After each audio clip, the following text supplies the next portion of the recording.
நலன் காக்கும் ஸ்டாலின், உங்கள் குடும்பத்தின் நலன் அரசின் பொறுப்பு. குற்றாலம் அருகே சாலை வளைவில் அதிவேகமாக சென்ற மினி பேருந்தில் இருந்து கீழே விழுந்து மூதாட்டி படுகாயமடைந்தார்.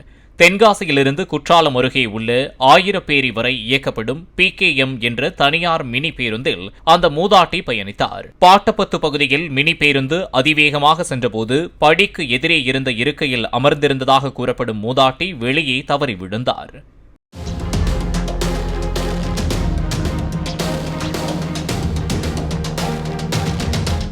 மூதாட்டி வெளியே விழுந்ததை கூட கவனிக்காமல் மினி பேருந்தின் ஓட்டுநர் பேருந்தை அதிவேகமாக இயக்கிச் சென்றதாக கூறப்படும் நிலையில் காவல்துறையினர் விசாரணை நடத்தி வருகின்றனர். நலன் காக்கும் ஸ்டாலின், உங்கள் குடும்பத்தின் நலன் அரசின் பொறுப்பு. பிளே ஸ்டோர் மற்றும் ஆப் ஸ்டோரில் இருந்து பாலிமர் செயலியை QR கோடு மூலம் பதிவிறக்கம் செய்யுங்கள். செய்திகளை உடனுக்குடன் பெறுங்கள்.